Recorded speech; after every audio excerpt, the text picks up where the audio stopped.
Good morning, all. How you doing? Tend to talk on Sunday mornings, and today's Monday, so I'm sorry if I'm bothering y'all. But I had a thought and it's something I wanted to share, hopefully fairly quickly. um, Yesterday, I was at several churches, and I do this every week, and this is truth for every week usually.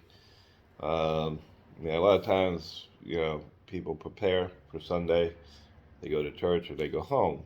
I'm blessed with the ability to be able to go to several places at this point and hear several words of wisdom and teaching. And what is usually not realized, because not too many people do it, is the word that we need to hear personally is in every message.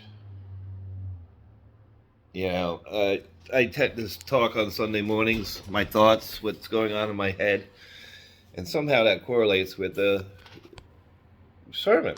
And I don't plan that, obviously. We don't call each other up and we don't talk to each other. And then I go on, and the words that I listen to in song or in preaching when I travel from one place to another, that seems to correlate. And then I go into another service, and the second service that I visit's in Spanish.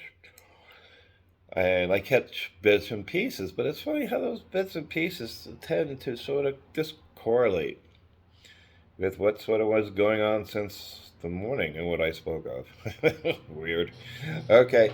And then last night, and this, speaking of yesterday, again, I went out to the Pizza Church, Wellsprings deal in Bayville, and they were speaking again of time.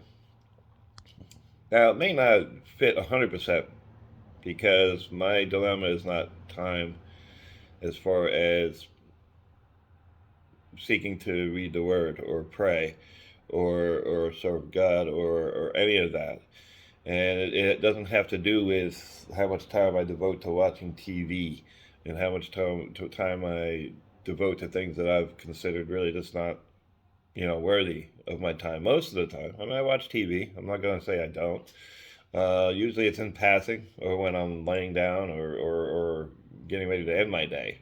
I don't concern myself too often with binge watching or saying, "Oh, I got to get home and watch the football game or a series on whatever."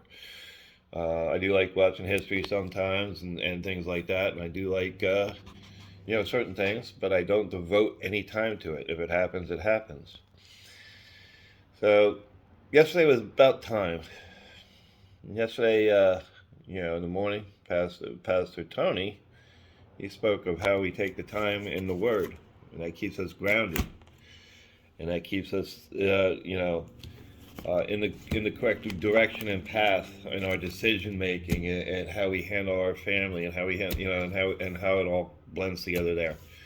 And it ended with Pastor from Wellsprings talking about um, the real time, gauge sort of, he looked into that, how much time should be devoted in exercise, and how much time should be devoted in health, and how much time should be devoted in spending, personal time with people and work and this and that. And he ended up coming up with the fact that we were, whatever it was, you know, 48 or so hours in the negative, in the red, each week.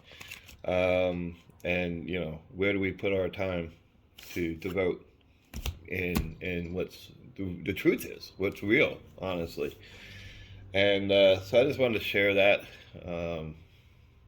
These churches sometimes think they got it going on. They plan their services, they got everything set up correct, and that experience is there, and they're trying to feed people. And the fact of the matter, it doesn't matter what church you go to, that I find, because I go to several, God is speaking to you all day long. Now, if you realize this, and this is where I'm at right now, I'm trying to figure out where I can place my time to serve and to be with these people in all these different places when we only have this one day. And this one day is usually not the whole day. It's an hour here and an hour there, or a half an hour here or a half an hour there. So my dilemma is in that. And I go, why sometimes? Why? We have one day. Well, I can answer that. It's time, it's work, it's this, it's all this stuff, other stuff that we've added. And we have to wonder what is the truth compared to what is the lie that's been fed to us since the beginning of time, for the most part, that takes away our abilities to join together, which takes away our abilities to serve and to learn and to live that correct life, or that life that was intended. Um, maybe it's time that's backwards, or the use or the need or the desire that was fed to us that's not the intended purpose of what we were supposed to be doing in the first place. So, as I pray about my dilemma and how I can be two places at once, and be where I think I'm supposed to be, and walk the way that I believe God is telling me to walk, realize that sometimes the time that we're dealing with isn't everything that's around us. That's what's we devoted ourselves maybe to be. I mean, I have chickens outside. They need to be cared for.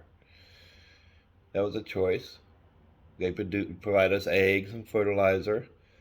But I have to take time.